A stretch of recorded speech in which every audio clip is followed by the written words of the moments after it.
is I have a team of people all around the states, one in every region, that have been pouring through all the manuals, all the reports of what T-Splost is made about.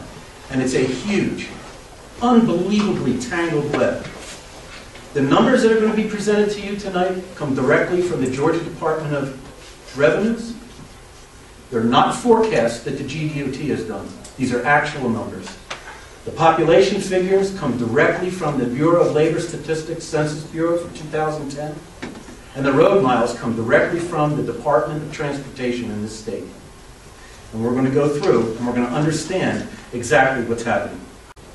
We are in Region 2. Everything rolls up to about $1.4 billion per year to be collected across the state. There's just one problem with that number. T-Splost doesn't include motor gasoline. And Georgia does not subtract out. You can't get by county how much sales tax that you're paying with your 1% Splost or your 1% T-Splost. So we had to do that number rolled up. And basically what it came down to, and I've spoken to Todd Long down at GDOT, every penny of sales tax comes to about $60 million, okay? So if you take a look at it from a percentage standpoint where you're buying a lot, that number of gasoline comes out to about $90 million a year is what would not be collected. So the amount of money that you're actually looking at across the state is $1.3 billion in 2011 figures. Okay? If you look at these charts, and we'll go to Region 2 where Hall County's at.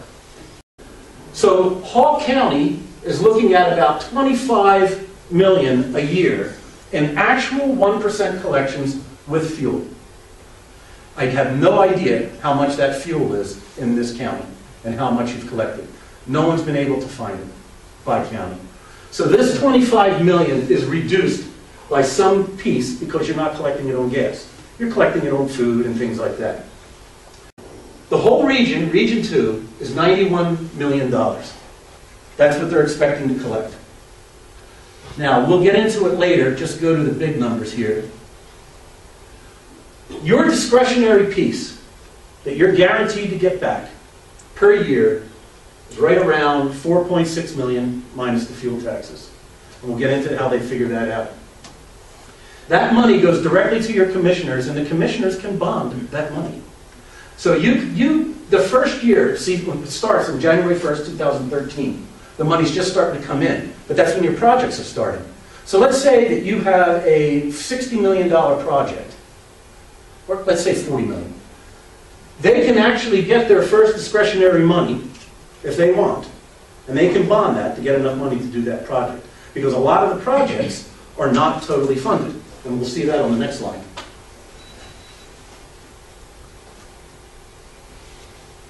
For Hall County, the total amount of money that you are projected to get returned to you from your region is $259 million. But the Georgia Department of Transportation projects the costs of those projects to be $336 million, which means you are shorted $77 million has to be made up. So the projects that are on your constrained list, the Georgia Department of Transportation believes in 2011 dollars that it's going to cost them $336. So somewhere, somehow, you got to come up with $77 million to complete all the projects. Now, if you don't complete all the projects, then what they'll do is they'll just use the money somewhere else in the region to complete the projects. Okay? So in other words, for you to get whole for the money that you put in there for all your projects, you're going to have to come up with another $77 million. But also, don't forget, right off the top, $12.5 million is the administration fee that goes to Todd Long doesn't want me to call it costs. It's program management fees to program management. Okay? All right. T-Splost is 1% tax on everything you buy but motor gasoline. But I do want to make this disclaimer. I firmly believe it's government's role and responsibility to take care of infrastructure, roads and bridges. I have absolutely no problem with that.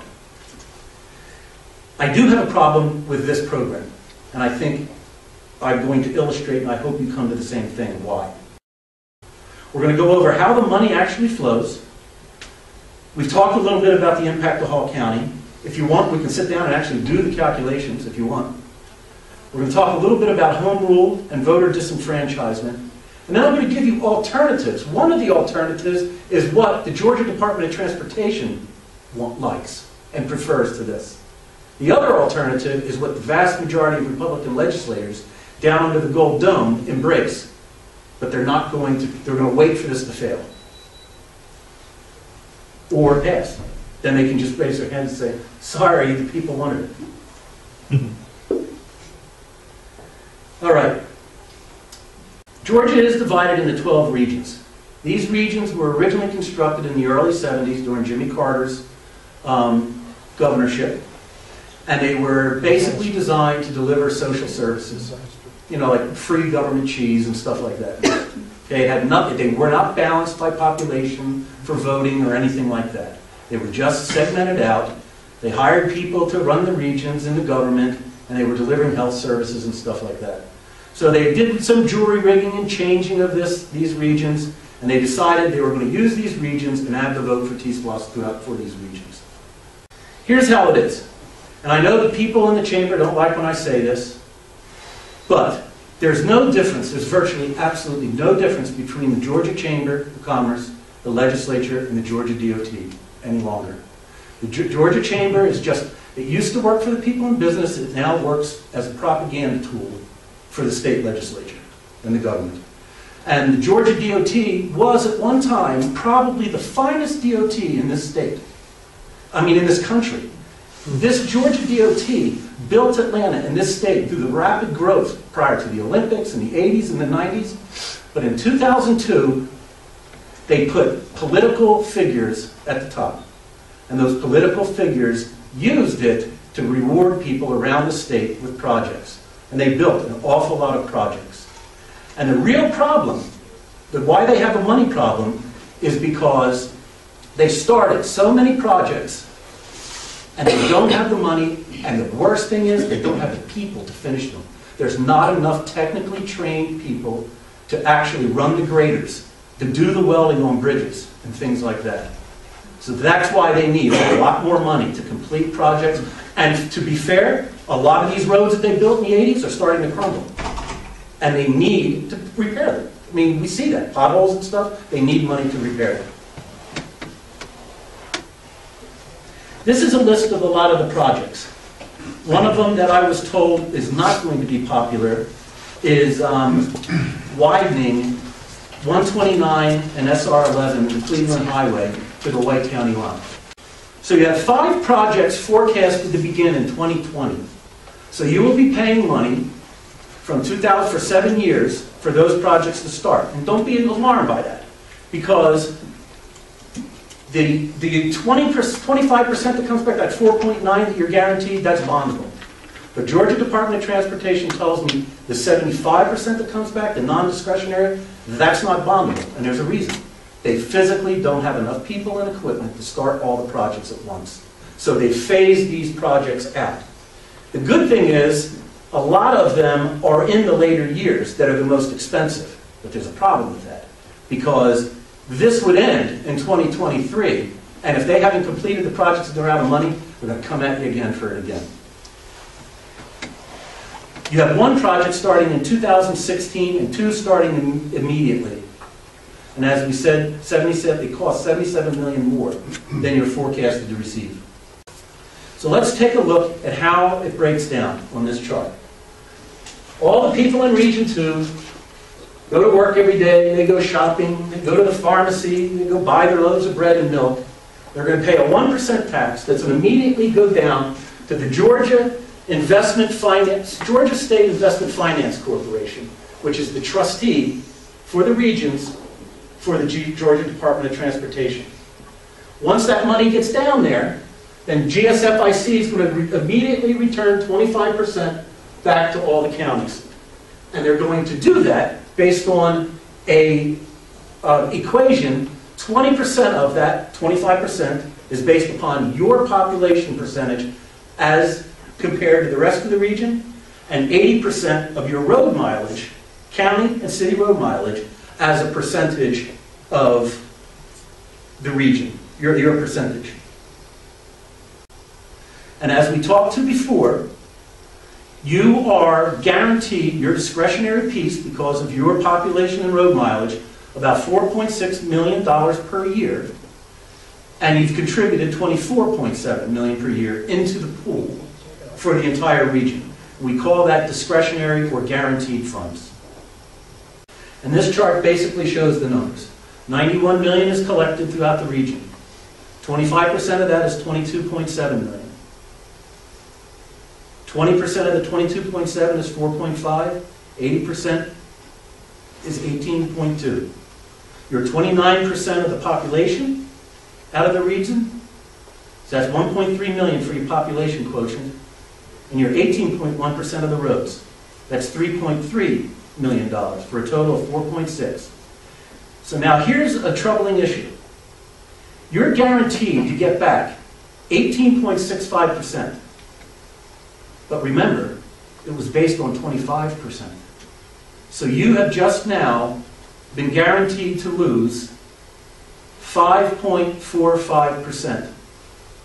And there are counties that get 110. So, I mean, they're getting a lot of money. But they get less of the non-discretionary.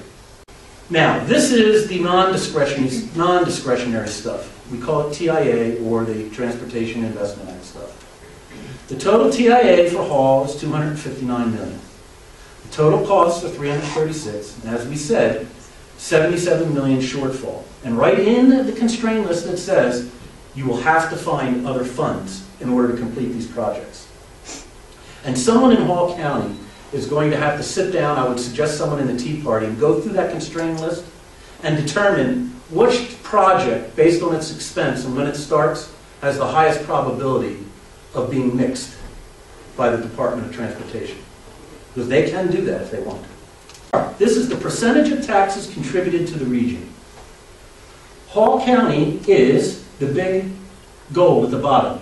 So you contribute 27.2% of all the taxes that make up that $91 million a year.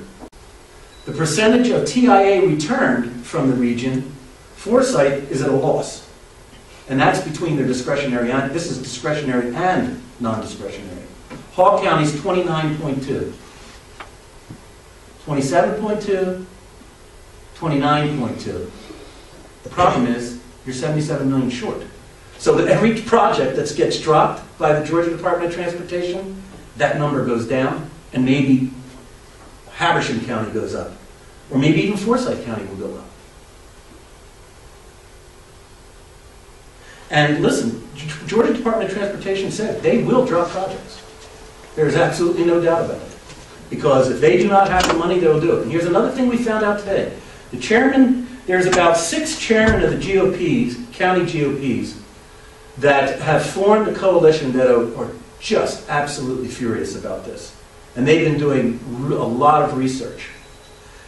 Everything that I have read said that all monies remain within the region. And for the most part, that is true, except for one little thing, and you can see it right on the frequently asked questions of the Georgia Department of Transportation. If your project qualifies for federal or state money, they'll give you the federal or state money, but now they'll take your collection money, your regional money, and use it somewhere else, and vice versa. If it is a federal or state project, and your regional taxes will cover it, then they'll just take your state and federal money and use it somewhere else in the state. That's the only thing that I know about it right now, and they're getting the language and everything, and they're rolling it out.